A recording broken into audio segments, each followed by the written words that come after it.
नमस्कार मंडळी, नीलम्स किचनमध्ये तुमचं स्वागत आहे। आज आपण सांबारची रेसिपी पाहणार आहोत। तसं तर सांबार खूप वेगवेगळ्या पद्धतीने बनवलं जातं, पण आज मी जे सांबार बनवणार आहे ते अगदी सोप्या पद्धतीने बनवणार आहे आणि हे सांबार खायला देखील खूप टेस्टी लागतं। चला तर मग सुरुवात करूया।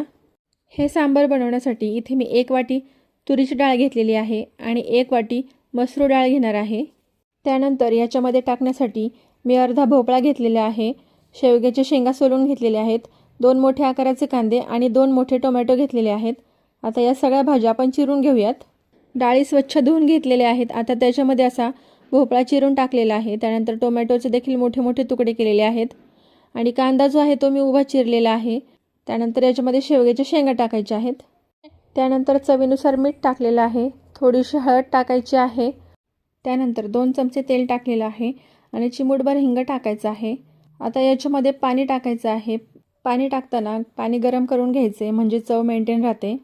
आता हा डबा कुकरमध्ये ठेवून त्याच्या 3 शिट्ट्या करून घ्यायच्या आहेत। आता एका पातेल्यामध्ये 2 पळी तेल घेतलेले आहे। तेल चांगलं गरम होऊ द्यायचं आहे। त्यानंतर एका वाटीमध्ये 2 छोटे चमचे मिरची पावडर घेतलेली आहे आणि 2 मोठे चमचे सांबार मसाला घ्यायचा आहे। त्यानंतर तापलेल्या तेलामध्ये जिरी, मोहरी आणि कढीपत्ता टाकून घ्यायचा आहे। जिरी मोहरी चांगली तडतडली की गॅस बंद करायचा आहे, कारण आपल्याला तेलामध्ये मसाला टाकायचा आहे आणि तो करपू नये म्हणून आपण गॅस बंद केलेला आहे। आता तेलाचं तापमान थोडं कमी झाले की त्याच्यामध्ये मसाला टाकून घ्यायचा आहे आणि लगेच आपण जी शिजवलेली डाळ आहे ती पण त्याच्यामध्ये टाकून घ्यायची आहे। तर इथे मी डाळ फेटलेली नाही आहे, कारण मला घट्ट सांबार नको आहे म्हणून मी डाळ फेटलेली नाही आहे। तुम्हाला जर डाळ अख्खी नको असेल तर तुम्ही त्याला फेटून घेऊ शकता।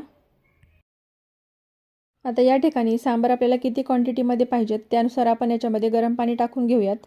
आता या ठिकाणी मी 1 चमचा चिंच गरम पाण्यामध्ये भिजत ठेवली होती, तिला चांगली स्मॅश करून ते पाणी आपण सांबारमध्ये टाकून घेऊयात। त्यानंतर 1 चमचा गूळ याच्यामध्ये टाकून घेऊया। त्यानंतर याच्यामध्ये चवीनुसार मीठ टाकून सांबारला एक उकळी आली की याच्यामध्ये बारीक चिरलेली कोथिंबीर टाकून घेऊया। तर मंडळी, तयार आहे आपला गरमागरम आंबट गोड आणि तिखट चवीचा सांबार।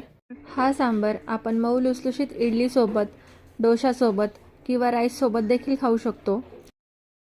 तर तुम्हाला ही रेसिपी कशी वाटली मला कमेंटमध्ये नक्की सांगा आणि रेसिपी आवडली असेल तर लाईक, शेअर आणि सबस्क्राईब करायला विसरू नका। धन्यवाद।